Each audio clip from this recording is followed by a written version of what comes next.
Hello everyone, myself Nisha. Welcome to all of you on this online platform of Vidya Guru. तो आज के class में हम लोग एक बहुत ही इंपॉर्टेंट सा एक नया टॉपिक स्टार्ट करने वाले हैं। टॉपिक का नाम क्या है, उन सभी चीज़ों को एक सेकंड के लिए होल्ड पर रखते हैं। सबसे पहले मैं ये बता दूं कि आपका टॉपिक जो है वो बहुत इंपॉर्टेंट है। हर एक एग्जाम के पॉइंट ऑफ व्यू से इस वाले टॉपिक का आपका बहुत अच्छा खासा वेटेज है। चाहे हम लोग बात करें आपके एसएससी के किसी भी एग्जाम की, या फिर आपका स्टेट एग्जाम हो गया, या फिर आपका रेलवे हो गया, या फिर आपका रेलवे के अलावा बैंकिंग हो गया, चाहे कोई भी एग्जाम हो, बहुत प्यारा चैप्टर है, बहुत इंपॉर्टेंट चैप्टर है ना। कोई भी एग्जाम हो, यहाँ से एक क्वेश्चन तो हमें हर एक एग्जाम में हर हाल में देखने को मिलता है। सो सबसे पहले यही बात कर लेते हैं कि आपका टॉपिक है कौन सा। आपका जो टॉपिक है उसका नाम है प्रॉफिट एंड लॉस। हिंदी में इसको बोला जाता है लाभ और हानि, है ना। बड़ा ही इंटरेस्टिंग सा टॉपिक है, करने में भी बच्चों को नहीं थोड़ा इंटरेस्ट आता है, मजा आता है, क्योंकि चीजें ना सारे रिलेटेबल टाइप से होती हैं। और दूसरी बात करें, अगर हम इस वाले टॉपिक को आपका एग्जाम के पॉइंट ऑफ व्यू से तो है ही बड़ा सा इंपॉर्टेंट, है ना। अगर मैं बात करूं अरिथमेटिक मैथ्स की, तो आपके जो 3 चैप्टर हैं कौन कौन से, परसेंटेज, इसके अलावा प्रॉफिट एंड लॉस, और इसके अलावा हो गया आपका डिस्काउंट। तीनों चैप्टर इतने प्यारे चैप्टर हैं, तीनों ने नहीं इतना अच्छा खासा आपका वेटेज ले रखा है कि ये तीनों चैप्टर एक तरफ और आपका जो अरिथमेटिक मैथ्स के बाकी के चैप्टर हैं वो सारे एक तरफ। कहने का मतलब है कि टॉपिक तो बड़ा ही इंपॉर्टेंट सा, बड़ा ही प्यारा सा है। बात कर ले हम लोग कि क्या करने वाले हैं क्या नहीं, कॉन्सेप्ट पर बातें होगी या डायरेक्ट क्वेश्चंस को करेंगे, तो मेरा आंसर है कि हाँ, हम लोग डायरेक्ट क्वेश्चंस को स्टार्ट करेंगे। लेकिन ऐसा नहीं है कि सीधा क्वेश्चंस धड़ाधड़ करते जा रहे हैं, इसका ये हो गया, बी हो गया, सी हो गया, इस टाइप की चीज़ें हम लोग नहीं करेंगे। चीज़ों को बहुत शांति से, बहुत ध्यान से करेंगे।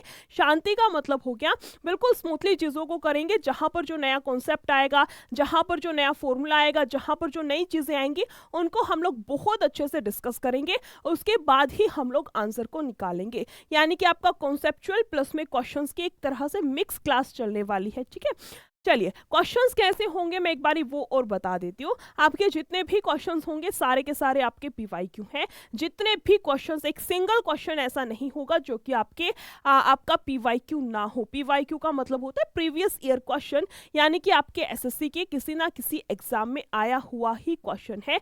चाहे वो क्वेश्चन आपका सीजीएल टीयर 1 का हो, टीयर 2 का हो, एसएससी एमटीएस का हो, सीएचएसएल का हो, चाहे सीपीओ का हो, हर एक एग्जाम से क्वेश्चन उठाया गया है। प्लस में हर एक वैरायटी का क्वेश्चन है। वैरायटी का मतलब ऐसे हम लोग टाइप वाइज नहीं चल रहे हैं, सारे क्वेश्चंस का एक मिक्स वर्जन करने वाले हैं। यानी कि आपको प्रॉफिट एंड लॉस में जितने भी आपकी टाइप बनती है सबका मिक्स्ड, एक तरह से बोल सकते हैं मिक्स्ड प्रैक्टिस क्वेश्चंस चलने वाले हैं, ठीक है।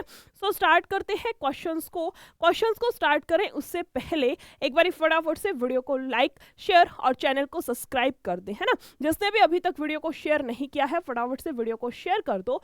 और जिस किसी ने भी आज तक यानी कि अभी तक चैनल को सब्सक्राइब नहीं किया है फटाफट से सब्सक्राइब कर ले, ताकि जो भी नई क्लास आप लोगों की अपलोड हो आप लोगों को पता चले, ठीक है। चलिए फिर स्टार्ट करें क्वेश्चंस को। स्टार्ट करते हैं आज की हमारी क्लास का सबसे पहला क्वेश्चन, यानी कि आपका क्वेश्चन नंबर फर्स्ट।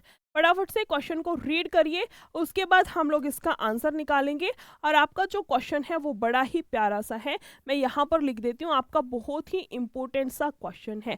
इंपॉर्टेंट कैसे है कैसे नहीं है, सारी चीज़ों पर थोड़ा सा ध्यान से देखेंगे, ठीक है। सारी चीज़ों को थोड़ा सा ध्यान से देखेंगे। इंपॉर्टेंट इसीलिए है क्योंकि नॉर्मली हम प्रॉफिट एंड लॉस का जो भी क्वेश्चन सॉल्व करते हैं उसको करते हैं पैसे के फॉर्मेट में। इतने रुपए में कोई वस्तु खरीदी, इतने में बेच दी, लाभ बताओ हानि बताओ, इस टाइप के क्वेश्चंस को करते हैं। लेकिन ये उस टाइप का, उस कैटेगरी का क्वेश्चन नहीं है, थोड़ा सा अलग है। रुपए में बात ना करते हुए इसमें वस्तुओं की संख्या के ऊपर बात कर रखी, ठीक है। चलिए, इसने बोला था एक दुकानदार एक थोक व्यापारी से 20 रुपए में 40 पेंसिल खरीदता है, ठीक है। उसके बाद बोला है वह उन पेंसिलों को 20 रुपए में 40 पेंसिल की दर से बेच देता है। उसका लाभ या फिर हानि प्रतिशत क्या है, प्रॉफिट या फिर लॉस परसेंटेज क्या है। इसमें क्या करना है मैम, सीधा सीधा कर देंगे। ये हो गया सीपी, ये हो गया एसपी, हम लोग वैल्यू निकाल देंगे। और गलती आप लोग यहीं पर करते हो, है ना। देखो थोड़ा सा चीजों को ध्यान से देखना, इसमें यहाँ भी 20 रुपए दे रखे हैं, है ना। और यहाँ पर भी 20 रुपए दे रखे हैं। जो चीज़ सेम है उसको तो हटा सकते हैं ना। यहाँ पर जो रुपए की वैल्यू है वो ऊपर भी 20 है, नीचे भी 20 है, यानी कि उसको हम लोग साइड में कर सकते हैं। अब बहुत सारे बच्चों ने फटाफट से आंसर निकाल लिया होगा कि मैम देखो ये दे रखा है खरीदता है यानी कि सीपी, और ये हो गया उसका एसपी। सीपी में से एसपी घटा करके आप लोगों ने आंसर निकाल लिया होगा, और आंसर जो है आपका गलत भी आया होगा, और जो आंसर आया होगा वो 99% आपके ऑप्शन में भी मिला होगा, और फिर जो है दिक्कतें आनी शुरू हुई होंगी। बहुत सारे बच्चों का आंसर यहाँ से गलत बना होगा। क्यों? क्योंकि एक इतना प्यारा सा कॉन्सेप्ट है इस वाले क्वेश्चन में, बस उसी को ध्यान से देखना है, उसी को ध्यान से सुनना है, बस 1 मिनट चीजों को ध्यान से देखना। 40 रुपए में खरीदता है और 40 की दर से खरीदता है और 20 की दर से बेचता है। तो चीज़ों को थोड़ा सा ध्यान से सुनना। जब भी वस्तुओं पर बात करेंगे तो सीपी यानी कि क्रय मूल्य हमेशा वो वैल्यू होती है जिस वैल्यू पर वस्तु सीपी हमेशा वो वैल्यू होगा जितनी वस्तु उसके यानी कि दुकानदार के पास से एक्चुअल में गई है। यानी कि दुकानदार ने अपने दुकान से अपने घर से जितनी चीज़ एक्चुअल में दी है वो हमेशा उसका सीपी होगा। लाइक इस केस में बोला है 20 पेंसिल की दर से बेचा है। बेची कितनी है उसने? 20 पेंसिल। जितनी पेंसिल उसके घर से एक्चुअल में गई है वो कितना हो गया? सीपी। और जो दूसरी वैल्यू है वो कितना हो गया? उसका एसपी हो गया। बस यही पूछ रखा है कि उसका लाभ प्रतिशत कितना है। सीधा सीधा दिख रहा है 20 से 40 होगा कितना? 100%। सीधा कैसे निकाल लिया मैम आपने? सीधा ऐसे निकाल लिया, 20 है, ठीक है, 20 अपने आप में अपना 100% है, ठीक है, 20 में 20 जुड़ेगा तभी तो 40 आएगा ना। कितना जुड़ा है? 100% जुड़ा है, यानी कि आंसर कितना बनेगा? 100%। अगर किसी को डायरेक्टली नहीं समझ आया हो तो मैं मेथड से भी बता देती हूँ। 20 से वैल्यू आपकी 40 हो गई, कितनी बढ़ी है? 20। कितने पर बढ़ी है? सीपी पर, मल्टीप्लाई बाय 100। यहां से भी आपका आंसर कितना आएगा? 100% लाभ, या फिर बोल सकते हैं कि ऑप्शन नंबर सी जिस किसी का भी आंसर है बिल्कुल सही आंसर, ठीक है। आई होप पहला क्वेश्चन और वही इतना शानदार सा क्वेश्चन हर एक बच्चे को क्लियर हुआ होगा। अगर किसी भी बच्चे को कुछ भी डाउट है तो आप लोग मुझे कमेंट सेक्शन में कमेंट करके बता सकते हैं कि हाँ मैम यहाँ से इस वाले क्वेश्चन में हमें ये पोर्शन नहीं समझ आया। ठीक है, चलिए फिर इसी के साथ चलते हैं हमारी आज की क्लास का नेक्स्ट क्वेश्चन, यानी कि आपका क्वेश्चन नंबर 2। इसका आंसर बताइए फटाफट से कितना आएगा। क्या बोला है क्वेश्चन ने? उसी के सिमिलर सा क्वेश्चन दिख रहा है ना, जो अभी क्वेश्चन सॉल्व किया है, हो सकता है थोड़ा उसी टाइप का क्वेश्चन हो। इसको रेड करते हैं। इसने बोला था विजय 13 रुपए प्रति दर्जन की दर से केले बेचता है और 30% का लाभ अर्जित करता है, ठीक है। केले के क्रय मूल्य में 10% की वृद्धि होती है। यदि विक्रय मूल्य वही रहता है तो उसका नया लाभ प्रतिशत क्या है, ठीक है। हमें पता है प्रॉफिट एंड लॉस के क्वेश्चंस को हम लोग दो तरीके से सॉल्व कर सकते हैं। एक होता है हमारा रेशियो मेथड और दूसरा होता है हमारा 100 वाला मेथड। तो इस वाले क्वेश्चन को 100 वाले मेथड से ही उठा लेंगे। इसने बोला है 13 रुपए दर्जन की दर से बेचता है और 30% का लाभ कमाता है। 30% का लाभ का मतलब हो गया अगर उसका सीपी यानी कि क्रय मूल्य 100 है तो बेचेगा कितने वस्तु को? 130 में, है ना। तभी तो 30% के लाभ वाली जो वैल्यू है वो सेटिस्फाई होगी, जो कंडीशन है उसको सेटिस्फाई कर सकते हैं, यानी कि 30% का लाभ हुआ। इसने बोला है केले के क्रय मूल्य में 10% की वृद्धि होती है। जो क्रय मूल्य था उसमें 10 की वृद्धि हो गई, यानी कि आपकी जो वस्तु की वैल्यू पहले 100 रुपए थी अब वो कितनी हो गई? 110 हो गई। थोड़ा सा और आगे चलते हैं। उसने बोला है 10% की वृद्धि होती है लेकिन विक्रय मूल्य वही रहता है। विक्रय मूल्य अभी भी कितना है? जितना कि ऊपर था, और ऊपर कितना था? 130। तो पूछा है नया लाभ प्रतिशत क्या है। सिंपल सी बात है, 110 की चीज को भाई साहब ने 130 में बेच दिया। कितने का लाभ कमाया? 20 का। कितने पर? लाभ या फिर हानि हमेशा किस पर निकलती है? सीपी पर। दूसरे वाले केस की ही बात करेंगे, पहले वाले केस का कोई लेना देना नहीं है। बाद वाली चीज पूछ रखी है ना, तो बाद वाले पर ही बात होगी। और मल्टीप्लाई बाय 100, यहां से काटेंगे कितना आएगा? देखो 2/11 को लिख सकते हैं हम लोग 9 से ही 1/11, है ना। ये आ जाएगा उसका दुगना, यानी कि 18 पॉइंट कुछ करके आंसर आएगा 18.18%, यानी कि आपका जो राइट आंसर बनेगा यहां से वो क्या आएगा? Option number C. क्लियर हुई चीजें या फिर नहीं, एक बार फटाफट से बताओ। एक तो क्वेश्चन इतना इंटरेस्टिंग सा, इतना प्यारा सा क्वेश्चन, और ऊपर से इस वाले क्वेश्चन का जो सॉल्यूशन है वो इतना प्यारा सा, और उससे भी बढ़िया इसकी जो लास्ट में कैलकुलेशंस करी है वो उससे भी बढ़िया, है ना। सोने पे सुहागा वाली बात हो गई। लास्ट का समझ आया। देखो 100/11 को हम लोग क्या लिख सकते हैं, 9 पॉइंट करके लिखते हैं। फ्रैक्शन तो याद होंगे ना, परसेंटेज में फ्रैक्शन याद करते हैं, ठीक है। जब 100/11 की वैल्यू इतनी है तो उसका दुगुना कर रखा है, तो हम लोग उसका भी दुगुना कर देंगे, यानी कि 9 का दुगुना आएगा 18 पॉइंट समथिंग, यानी कि आंसर कितना आएगा यहाँ से आपके पास में 18.18%। या फिर बोल सकते हैं कि ऑप्शन नंबर बी जिस किसी का भी आंसर है बिल्कुल सही है, ठीक है। चलिए नेक्स्ट क्वेश्चन पर आते हैं, यानी कि क्वेश्चन नंबर 3। इसका आंसर करिए फटाफट से, कितना आएगा। बड़ा ही प्यारा सा क्वेश्चन है ये भी, है ना, ये भी बड़ा ही प्यारा सा क्वेश्चन है। इस टाइप के क्वेश्चंस को हम लोग सोल्व करते हैं, लेकिन ये उस टाइप का क्वेश्चन है बट थोड़ा सा ना लैंग्वेज को घुमा करके दे रखा है। कहाँ घुमाया है, कहाँ चेंजमेंट है, ध्यान से देखेंगे। इसने बोला है 50 वस्तुओं का क्रय मूल्य x वस्तुओं के विक्रय मूल्य के समान है, ठीक है। 50 का क्या है, क्रय मूल्य, यानी कि 50 का आपका सीपी बराबर है, किसके बराबर है, x वस्तुओं के विक्रय मूल्य के बराबर है, ठीक है। आमने सामने वाली वैल्यू आंसर होगा, यानी कि सीपी के सामने क्या है, x है, तो सीपी हो गया आपका x, और एसपी के सामने कितना है आपका 50 है, तो आपका जो एसपी है, आपका जो विक्रय मूल्य है, उसकी वैल्यू कितनी आएगी, यहाँ से 50। यहाँ तक मुझे नहीं लगता किसी भी बच्चे को कुछ भी दिक्कत होगी, ये सारी चीजें तो सेट हो गई। अब क्या करना है, थोड़ा सा आगे करते हैं। इसने बोला है क्वेश्चन ने 25, अच्छा, यदि 25% का लाभ होता है तो x का मान क्या है ना। सभी वस्तुओं का विक्रय मूल्य समान है, कोई नहीं, उससे तो कोई फर्क नहीं पड़ेगा। क्वेश्चन ने बोला है 30% का लाभ होता है, क्या इस चीज को मैं थोड़ा सा खोल करके लिख सकती हूँ, सॉरी 25% का लाभ होता है, क्या मैं इसको लिख सकती हूँ कि आपका सीपी अगर 100 है तो उस पर 25 का लाभ हुआ है, यानी कि एसपी कितना रहा होगा, 125। क्या मैं इस चीज को ऐसे लिख सकती हूँ, ये जो 25% की लाभ वाली लाइन है, क्या हम इसको ऐसे लिख सकते हैं, बिल्कुल लिख सकते हैं।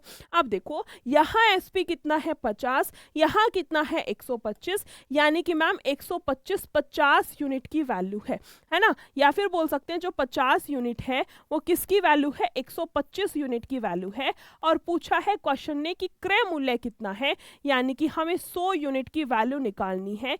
ये जाएगा 5 पे, ये जाएगा 4 पे, ये जाएगा 5 से 5 कैंसिल, यहाँ पर आपका कितना बचेगा 40, है ना। ये क्या है आपका सीपी है, या फिर बोल सकते हैं ये आपके एक्स की वैल्यू है। और आंसर कितना बनेगा यहाँ से हमारे पास में 40, या फिर बोल सकते हैं कि ऑप्शन नंबर बी जिस किसी का भी आंसर आया है सबका बिल्कुल सही आया है ना। जिस किसी का भी आंसर आया है इसलिए बोल रही हूँ क्योंकि मैं मान करके चल रही हूँ कि साथ साथ तुम लोग भी अपना नोटबुक पेन लेकर के मस्त शांति से बैठ करके सारे क्वेश्चंस को मेरे साथ साथ सॉल्व कर रहे हो, है ना। चलिए एक बार मुझे कमेंट सेक्शन में बताओ कि कौन कौन बच्चा ऐसा है जो कि साथ साथ बैठ करके नोटबुक में सॉल्व कर रहा है। अगर कोई ऐसा है तो फटाफट से कमेंट सेक्शन में मुझे यस लिख करके बता दो, और नहीं है तो फिर भैया कर ही क्या सकते हैं। जब तुम मैथ्स निकालने के लिए कॉपी पेन नहीं रखते हो, मस्त अपने हाथ में हाथ डाल के बैठे रहते हो, तो फिर क्या ही कर सकते हैं, ठीक है। चलिए नेक्स्ट क्वेश्चन पर आते हैं, क्वेश्चन नंबर 4। इसमें देखो क्या दिया है क्वेश्चन ने, थोड़ा सा चीजों को एक बार ध्यान से पढ़ना, ठीक है। इसने बोला है एक दुकानदार एक बक्सा बेच करके 5% का लाभ अर्जित करता है। अगले बक्से के लिए वह विक्रय मूल्य का दोगुना शुल्क लेता है, दूसरे बक्से पर लाभ प्रतिशत क्या है। बड़ा ही प्यारा सा क्वेश्चन है। करना क्या है, कुछ भी नहीं, जो भी इसने हिंदी या फिर इंग्लिश में दे रखा है उसको मैथ्स की फॉर्म में कन्वर्ट कर दो, आंसर बिल्कुल सही आएगा। क्या क्या है चीजों को ध्यान से देखो। दुकानदार बक्सा बेच करके 5% का लाभ कमाता है, यानी कि आपका सीपी अगर 100 है तो 5% का लाभ हुआ है, यानी कि एसपी कितना रहा होगा 105। यही तो मतलब बनेगा ना, अगर उसका सीपी 100 है और 5% का लाभ है, यानी कि उसका विक्रय मूल्य 105 है। उसने बोला है दूसरा बक्सा है, अगले बक्से के लिए विक्रय मूल्य दुगुना कर दिया। क्रय मूल्य तो वही रहेगा ना 100 रुपए, लेकिन इसका दुगुना कर दिया। अब इस दुगने को भी डायरेक्ट करना सीखो। 105 यानी कि 100 + 5, 100 का दुगना 200, 5 का दुगना 10, यानी कि सीधा कितना आएगा हमारे पास में 210, है ना। तो इस टाइप की छोटी छोटी कैलकुलेशंस को थोड़ा अपने दिमाग में करना सीखो। जरूरी नहीं है हर चीज के लिए पेन ही उठाना पड़े। चलिए यहाँ से पूछा है क्वेश्चन ने कि अब उसका लाभ प्रतिशत कितना है। 100 रुपए की चीज को भाई साहब ने 110 में बेच दिया तो कितने प्रतिशत का लाभ कमाया होगा? 110% का, यानी कि ऑप्शन नंबर बी जिस किसी का भी आंसर है बिल्कुल सही आंसर है। चीजें क्लियर हुई या फिर नहीं, एक बार फटाफट से बताइए। तब तक चलते हैं हम लोग हमारे नेक्स्ट क्वेश्चन, यानी कि आपका क्वेश्चन नंबर 5। इसका आंसर करिए फटाफट से, कितना आएगा? उसी टाइप का क्वेश्चन है, थोड़ी थोड़ी सिमिलर सी ही चीजें हैं, बस ना किसी क्वेश्चन में कुछ बोल देता है, किसी क्वेश्चन की लास्ट वाली लाइन में कुछ बोल देता है, वही चीजों को थोड़ा सा ना घुमा फिरा करके पूछ लिया हो जाता है। बाकी तो सारी चीजें सेम ही रहती है, कॉन्सेप्ट वही है, हमारा मेथड वही है, सिर्फ डिजिट्स का फर्क आता है और जो लास्ट लाइन होती है उसमें जो चीज पूछ रखी होती है उसका थोड़ा सा फर्क बनता है। ठीक है, चलिए। इसने बोला है यदि 9 बक्सों का विक्रय मूल्य 15 बक्सों के क्रय मूल्य के बराबर है, कुछ नहीं करना, जो भी बोला है उसको लिख दो। 9 बक्सों का विक्रय मूल्य यानी कि 9 का एसपी बराबर है, किसके बराबर है? 15 बक्सों के क्रय मूल्य के बराबर है, यानी कि आपके 15 के सीपी के बराबर है। ठीक है, इसने बोला है लाभ प्रतिशत है, बक्सों का विक्रय मूल्य समान है, सभी बक्सों का क्रय मूल्य समान है। क्या बोलना चाह रहा है बाद में देखेंगे, पहले मेन क्वेश्चन पर काम कर लो। ठीक है, यहां से देखिए हमारे पास में वैल्यू आएगी, कुछ कट रहा है तो काट लेते हैं ताकि कैलकुलेशंस थोड़ी सी इजी हो। 3 से जाएगा 3 तिया 9, 3 5 15, आमने सामने वाली वैल्यू आंसर है। इसका मतलब एसपी के सामने कितना है? 5 और सीपी के सामने कितना है? 3। सीपी के सामने है 3 और एसपी के सामने आपका है 5, यानी कि उसने 3 रुपए में वस्तु को खरीदा और 5 रुपए में बेच दिया।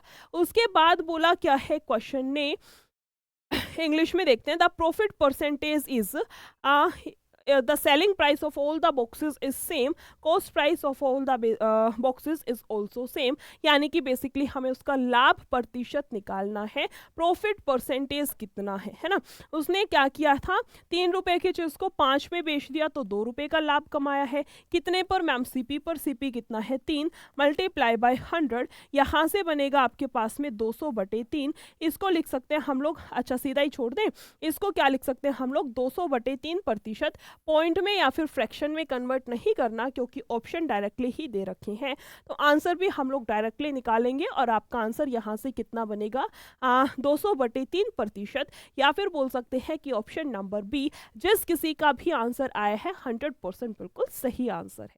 ठीक है, चलिए फिर इसी सीरीज में चलते हैं अगला क्वेश्चन, यानी कि आपका क्वेश्चन नंबर 6। इसका आंसर बताइए फटाफट से, कितना बनेगा? थोड़ा सा बस ध्यान से देखने की जरूरत है, बाकी ऐसा कुछ भी नहीं है कि आपसे नहीं बनेगा या इस टाइप की कोई भी दिक्कत मुझे नहीं लगता कि किसी भी बच्चे को आती हो, है ना। आंसर बताइए फटाफट।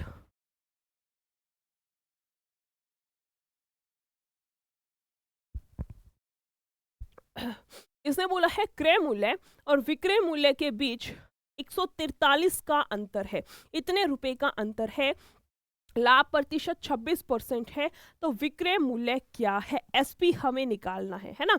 चलिए, इसने बोला था क्या, क्रय और विक्रय मूल्य के बीच का अंतर है। हमारे पास में प्रॉफिट कैसे निकलता है? प्रॉफिट ऐसे ही तो निकलता है ना, क्रय मूल्य और विक्रय मूल्य के बीच का अंतर ही तो किसके बराबर होगा? प्रॉफिट होगा ना। एसपी माइनस सीपी करते हैं तभी तो लाभ यानी कि प्रॉफिट आता है, यानी कि जो रुपए में प्रॉफिट है वो तो मैम 143 के बराबर है और प्रतिशत में 26% के बराबर है, यानी कि हम लोग बोल सकते हैं कि आपके 26% की वैल्यू कितनी है? 143 है ना।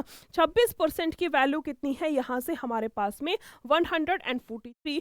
100% की वैल्यू नहीं निकालनी, वो निकालते जब क्वेश्चन ने पूछा होता कि क्रय मूल्य कितना है, लेकिन क्वेश्चन चेंज है, इसने बोला है विक्रय मूल्य क्या है। क्रय और विक्रय मूल्य का हिसाब किताब कैसे करते हैं?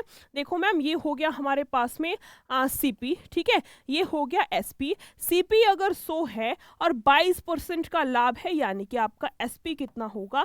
122 होगा, यानी कि आपको वैल्यू किसकी निकालनी है? यहाँ पर क्या पूछा है? विक्रय मूल्य, यानी कि आपको वैल्यू किसकी निकालनी है? 122 की, है ना। यानी कि 143 अगर 26 यूनिट की वैल्यू है तो आपको यहाँ से 122 यूनिट की वैल्यू फाइंड आउट करनी है।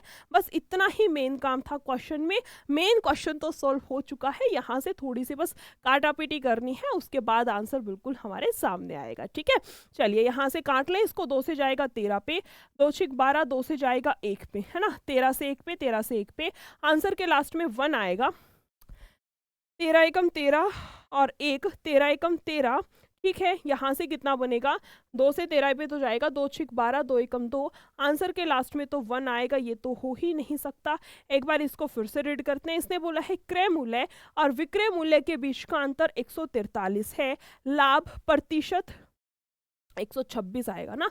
लाभ प्रतिशत पूछ रखा है, यानी कि देखो लाभ प्रतिशत की वैल्यू है, इसका मतलब हो गया 26% का लाभ है। इसका मतलब अगर सीपी 100 है तो एसपी कितना रहा होगा, 126 ना। हमारे पास में क्या है, 26 यूनिट की वैल्यू दे रखी है और 126 की हमें निकालनी है। ठीक है, 2 से जाएगा 13 पे, ये जाएगा 2 छिक 12 और 2 तिया 6 है ना। और उसके बाद 13 से तो सही कटा है, आंसर के लास्ट में कितना होगा, 3 या 6 और 3 9, और यहाँ से कितना आएगा 6। आंसर आएगा 693 या फिर बोल सकते हैं 693। ऑप्शन नंबर सी जिस किसी का भी आंसर है बिल्कुल सही आंसर है ना। 126 की वैल्यू पूछ रखी है, ना कि 122 की। 22 पता नहीं मैंने कहाँ देख लिया, कोई दिक्कत नहीं है, डिजिट का ही तो वो था, डिजिट का ही तो था। मेन क्लास का टारगेट है आपको कॉन्सेप्ट समझाया जाए, आपको चीजें बहुत अच्छे तरीके से क्लियर हो। ठीक है, चलिए फिर नेक्स्ट क्वेश्चन पर आते हैं, यानी कि आपका क्वेश्चन नंबर 7। इसमें देखो क्या दिया है, कैसे क्या सॉल्व करना है, चीजों को थोड़ा सा ध्यान से देखना। इसने बोला है पंकज एक वस्तु को बेच करके 55% का लाभ अर्जित करता है। वस्तु के क्रय और विक्रय मूल्य का अनुपात यानी कि रेशियो हमें निकालना है। बड़ा ही प्यारा सा बहुत इजी सा क्वेश्चन है ना, बहुत ज्यादा इजी है, इसको तो ऐसे ही उड़ा देंगे। इसने बोला है 55% का लाभ अर्जित करते हैं, यानी कि अगर सीपी 100 है तो उसका एसपी कितना होगा, 155 है ना।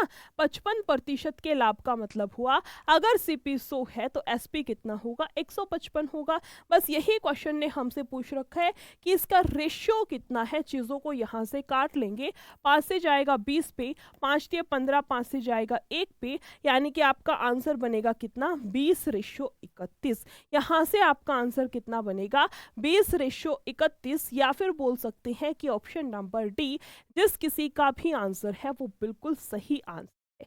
चीजें क्लियर हुई या फिर नहीं, एक बार फटाफट से बताओ। 7 क्वेश्चंस हम लोग कर चुके हैं, जिस किसी को भी 7 के 7 क्वेश्चंस क्लियर है एक बार फटाफट से कमेंट सेक्शन में मुझे यस लिख के बता दो या फिर थम्स अप करके बता दो। और अगर किसी भी क्वेश्चन में कुछ भी डाउट है तो मुझसे आप लोग कमेंट कर सकते हो, मैं उस वाले क्वेश्चन को किसी और क्लास में हम लोग उसको डिस्कस कर ले। ठीक है, चलिए नेक्स्ट क्वेश्चन पर आते हैं। क्वेश्चन नंबर आपका 8। इसमें देखो क्या दिया है, बड़ा ही इंपॉर्टेंट क्वेश्चन है, ये भी चीजों को थोड़ा सा ध्यान से देखना ताकि कोई गलती ना हो, है ना। फटाफट से क्वेश्चन को रीड करो, क्या दिया है क्या नहीं, किसकी वैल्यू निकालनी है किसकी नहीं। शॉर्ट ट्रिक भी है इस वाले क्वेश्चन के, लेकिन हम लोग शॉर्ट ट्रिक से नहीं करेंगे, चीजों को बिल्कुल बेसिक से देखेंगे। ठीक है, क्योंकि उस वाले शॉर्ट ट्रिक में गलती होने के चांसेस आपके ज्यादा है।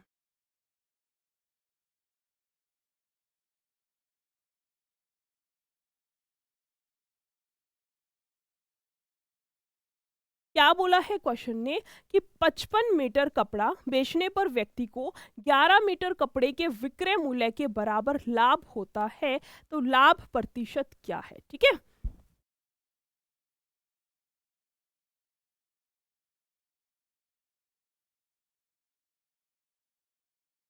चलिए इसने बोला है 55 बेचने पर, यानी कि 55 मीटर बेचने पर, यानी कि 55 एसपी है ना। 55 एसपी, अब 55 एसपी है तो उसमें 55 सीपी तो होगा ही होगा ना, 55 सीपी तो होगा ही होगा। और बोला है 11 मीटर के विक्रय मूल्य के बराबर लाभ है, अगर लाभ होगा तो प्लस करेंगे, हानि है तो माइनस करेंगे, यानी कि इतनी बात तो कंफर्म होगी, इसमें प्लस करना है।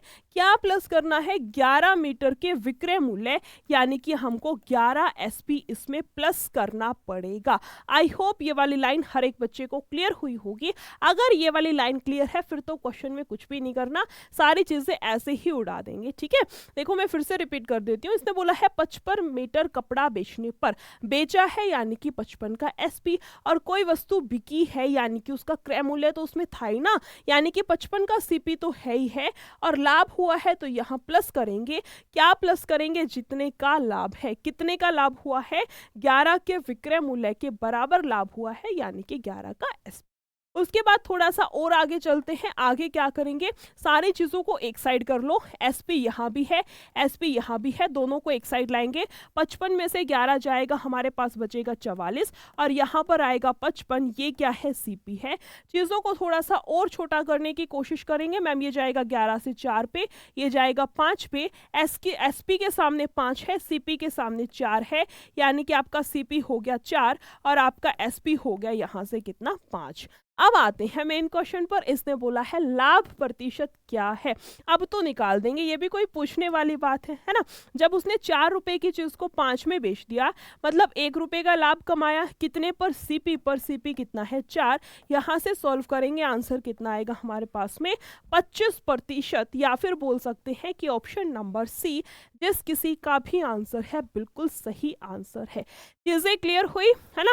बड़ा ही प्यारा सा क्वेश्चन था, शॉर्ट ट्रिक से भी कर सकते हैं, लेकिन शॉर्ट ट्रिक में ना बड़ा ही बच्चा कंफ्यूज होकर के बैठ जाता है कि ऊपर 11 को लें और नीचे 55 को लें, या फिर नीचे 55 में 11 जोड़ करके 66 बनाए, करें तो करें क्या, बहुत दिक्कतें आती हैं। तो मेरा तो मानना यही है कि इस टाइप के क्वेश्चंस को आप शॉर्ट ट्रिक से ना जाते हुए मेथड से ही जाना, ज़्यादा कुछ नहीं करना, थोड़ी सी कैलकुलेशन है बस, इतना कुछ भी नहीं है कि बहुत लंबा टाइम लग रहा है। तो इससे अच्छा हम कैलकुलेशंस को अवॉइड करके ट्रिक ही सीख लें, ऐसा कोई सीन तो है नहीं। तो मेरा तो मानना यही है कि बेसिक से अपना कॉन्सेप्ट क्लियर करते हुए चीज़ों को चलना है, ठीक है। ऑब्वियसली जहाँ ट्रिक की बात आएगी वहाँ पर हम लोग चीज़ों को ट्रिक से भी देखेंगे, लेकिन जहाँ पर नीड नहीं है वहाँ फालतू में ट्रिक के चक्कर में हम लोग चीज़ों को सीख भी नहीं पाते। तो वो वाला सीन यहाँ पर तो होने वाला नहीं है, ठीक है।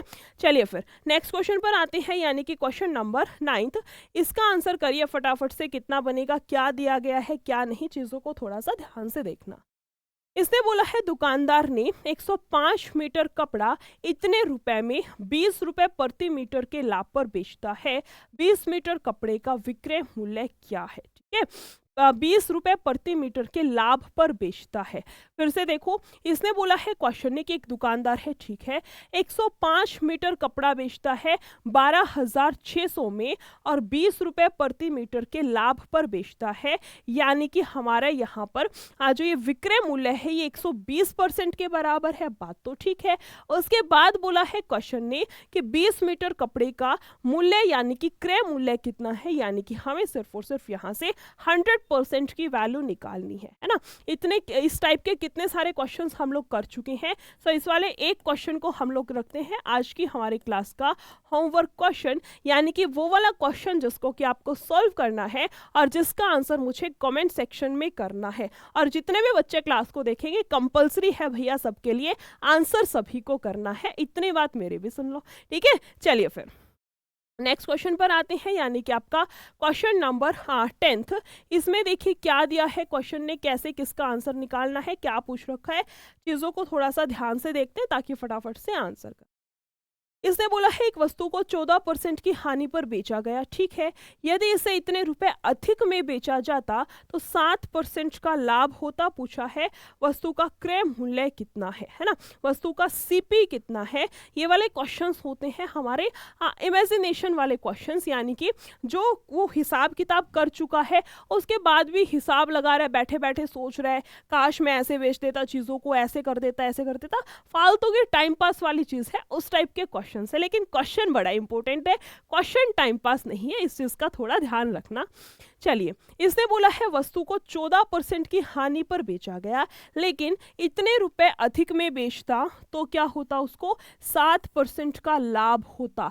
अब यहाँ है 14% की हानि और नीचे है 7% का लाभ। दोनों चीजों में फर्क क्या है, फर्क ये है कि हमें दोनों का अंतर यानी कि डिफरेंस लेना पड़ेगा। और जब भी हम लोग डिफरेंस लेंगे, एक पॉजिटिव वैल्यू का एक नेगेटिव वैल्यू का, तो उस केस में हमें क्या करना पड़ता है, दोनों को जोड़ दो। यानी कि एक लाभ है एक हानि है और दोनों का अगर हमें अंतर यानी कि डिफरेंस लेना है तो आप उन दोनों वैल्यूज को जोड़ दो। यानी कि यहां से बनेगा 14 प्लस का 7, आपके पास आएगा 21। ये हो गया 14, ये हो गया 7, टोटल है 21%। ये जो 21% का जो आपको 21% की दिक्कत आ रही है, जो 21% वैल्यू आई है वो किसकी वजह से आई है, इस 756 की वजह से। काश ये 756 ना होता तो इतना हिसाब किताब नहीं करना पड़ता। तो यानी कि ये जो 21% है ये किसके बराबर है, 756 के। पूछा है क्रय मूल्य कितना है, यानी कि 100 यूनिट की वैल्यू। 756 दी गई है आपको, 21 यूनिट की वैल्यू, ठीक है। और पूछा गया है आपसे क्रय मूल्य यानी कि 100 यूनिट की वैल्यू, ठीक है। अब ना एक बात बताओ, लास्ट में 2 जीरो आएंगे आंसर के, ठीक बात है, सब में ही दे रखी है। ये 2 ऑप्शंस तो चलो कोई दिक्कत नहीं, हटा भी देंगे।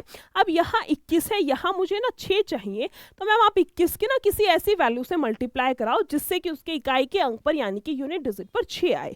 जैसे आप 21 की 6 से करा दो, 16 से करा दो, 26 से करा दो, 36 से करा दो, 46 से करा दो, 56 यानी कि 56 से करा दो। इस टाइप से किसी वैल्यू से मल्टीप्लाई करेंगे तभी उसके इकाई के अंक पर 6 आएगा। बात तो सही है, चेक कर लो ना सीधा, इन सब में से क्या है, 16, 26, 36, 6, इन सब में से ऑप्शन में क्या दे रखा है, ऑप्शन में मैम 36 दे रखा है, यानी कि 101% ये वाली वैल्यू हमारी 36 पर कैंसिल होगी, यानी कि आपका आंसर बनेगा 3600। कैलकुलेशंस तो मैं नहीं करने दूंगी, इतना प्रॉमिस तो मेरा भी है कि इतना नहीं करेंगे। अब इसको काटने बैठी हूँ मैं 7 से, कि देखो यहाँ पर 7 या 21 आ जाएगा, और यहाँ से 7 से काटेंगे 108 पे, फिर 3 से काटेंगे, यहाँ जाएगा हमारे पास में 36। इतना ड्रामा, इतना हार्ड वर्क तो हम लोग नहीं करेंगे, चीज़ों को थोड़ा सा स्मार्टली करेंगे, थोड़ा सा स्मार्ट अप्रोच लगा करके करेंगे, ठीक है। चलिए फिर नेक्स्ट क्वेश्चन पर आते हैं, यानी कि आज की हमारी क्लास का क्वेश्चन नंबर 10th। इसका आंसर बताइए फटाफट से, कितना आएगा, क्या दे रखा है क्या नहीं। थोड़ा सा चीज़ों को हमें बस ध्यान से देखना है ताकि आंसर आने में कोई गलती ना हो, ठीक है। जल्दी जल्दी के चक्कर में आंसर गलत नहीं करना है, वो बात तो बिल्कुल सही है कि आंसर तो जल्दी करना है, क्योंकि ना एक्यूरेसी के साथ में टाइम भी मैटर करता है। अगर आप की तैयारी कर रहे हैं किसी भी कॉम्पिटिटिव एग्जाम की तो, लेकिन एक्यूरेसी को मेंटेन रखना है, टाइम के चक्कर में गलत नहीं करना है, ठीक है। चलिए इसने बोला है शिवम ने 2 घड़ियां खरीदी, एक 12,000 में, दूसरी 10,000 में, ठीक है। एक खरीदी है उसने 12,000 में और दूसरी खरीदी है उसने 10,000 में, यानी कि टोटल उसने 22,000 में अपनी 2 घड़ियां खरीदी हैं। 22,000 हो गया उसके पास में क्या, सीपी यानी कि क्रय मूल्य। आगे चलते हैं, थोड़ा सा क्या बोला है क्वेश्चन ने, देखो उन दोनों घड़ियों को बेच दिया पहले को 10% के लाभ पर, यानी कि 12,000 की जो घड़ी थी उसको 10% के लाभ पर। अब इसका 110% निकालने बैठ जाओ और चीजों में वहीं पर खेलते रह जाओ, या फिर इसको थोड़ा सा स्मार्टली देखो। 12,000 का 10% सीधा 1200, एक के बाद पॉइंट लगाते ना, 12,000 का 10% कितना हो गया, 1200। इसको आप यहां से सीधा जोड़ दो, कितना आएगा हमारे पास में, यानी कि 13,200, ठीक है। उसके बाद दूसरी घड़ी की बारी आई, दूसरी में क्या हुआ है, दूसरी को 10% की हानि पर बेचा है, यानी कि जिसका 10,000 रेट था, 10,000 रेट था, उसको 10% की हानि यानी कि 1,000 कम हो गया। तो ये तो डायरेक्टली कर सकते हैं, इसमें तो कुछ जोड़ घटा करने की भी जरूरत नहीं है। कितने पर बिकी होगी, 9,000 पर। यही तो बोला है ना, 10,000 रेट था, उसका 10% हो गया 1,000, उसमें से सीधा आप 1,000 घटा दो, बचेगा कितना, 9,000, यानी कि टोटल कितना बनेगा, 13 और 9, ये बनेगा हमारे पास में 22,200, है ना। यहां से कितना आएगा हमारे पास में 22,200, ये क्या है उसका विक्रय मूल्य यानी कि सेलिंग प्राइस है। यही था ना, 13 और 10 23, यानी कि 22 और 200, ठीक है। पूछा है लाभ हुआ या हानि हुई, 22,000 की चीज को उसने, एक जीरो छोड़ दी क्या हमने, अच्छा 13 और ये कितना है, 9 है, ये आएगा 22,000। एक सेकेंड, क्या दे रखा था देखो, 13,200 और ये बनेगा हमारे पास में कितना है, 9,000 है ना। और वहां पर कितना दे रखा था हमें, कितना आएगा, 9 और कितना, ठीक है ना, 32,200 बनेगा, 12 और ये आएगा 22, 222 और 0, यहाँ पर एक 0 और आएगी, है ना। यहाँ पर कितना आएगा हमारे पास में 222 एंड देन 0, ऊपर कितना है 22,000, नीचे कितना आएगा 13,000 और 9 कितना बनेगा हमारे पास में 22,200, ठीक है, 22,200, ठीक है। ये क्या है हमारे पास में एसपी है ना, एक 0 कम लगा दी थी, कोई दिक्कत नहीं है। उसके बाद देखो उसने 22,000 की चीज को 22,200 में बेचा है, यानी कि 200 रुपए का प्रॉफिट हुआ है। कितने पर हुआ है, 22,000 पर। और मल्टीप्लाई बाय 100 करेंगे, यानी कि 2 जीरो से तो 2 जीरो ये कैंसिल, यहाँ पर जाएगा हमारे पास में 11, यानी कि हमारा आंसर कितना आएगा 10/11। इसको पॉइंट में करेंगे 0.9 समथिंग आएगा, 0.9 समथिंग, और क्या हुआ है प्रॉफिट यानी कि लाभ हुआ है, तो आप हानि को तो पहले ही हटा दो। लाभ हुआ है ना 200 रुपए का, तो हानि को तो पहले ही साइड में कर दो, और 0.9 से स्टार्ट होने वाला लाभ कौन सा है, ऑप्शन नंबर सी, यानी कि आपका जो यहाँ से राइट आंसर बनेगा, आपका जो करेक्ट आंसर बनेगा वो क्या बनेगा, ऑप्शन नंबर सी। थोड़ा सा मैं साइड में हो जाती हूँ, किसी को स्क्रीनशॉट लेना है तो आप लोग क्वेश्चन का स्क्रीनशॉट ले सकते हैं, ठीक है, ताकि बाद में आपको कोई दिक्कत ना आए। चलिए फिर इतना ही रखते हैं आज के हमारे इस प्यारे से सेशन, यानी कि आज की हमारी इस प्यारे से क्लास में आई थिंक 10 से 11 क्वेश्चंस को हमने कंप्लीट किया है। आई होप सारे के सारे क्वेश्चंस हर एक बच्चे को बहुत अच्छे तरीके से क्लियर होंगे। अगर किसी भी बच्चे को कोई भी डाउट है तो आप लोग मुझे कमेंट सेक्शन में कमेंट करके बता सकते हैं। हमारी जो आगे कोई भी क्लास होगी उसमें हम चीज़ों को डिस्कस कर लेंगे, ठीक है। आई होप क्लास आपको अच्छी लगी होगी, सारी चीज़ें बहुत अच्छे तरीके से समझ आई होंगी। अगर क्लास अच्छी लगी हो तो क्लास को लाइक कर देना, और जिसने भी अभी तक चैनल को सब्सक्राइब नहीं किया है फटाफट से सब्सक्राइब भी कर लो, ठीक है। चलिए फिर इतना ही रखते हैं आज के लिए, फिर मिलते हैं किसी और क्लास में किसी और प्यारे से शानदार से टॉपिक के साथ में। Thank you so much, take care, bye bye.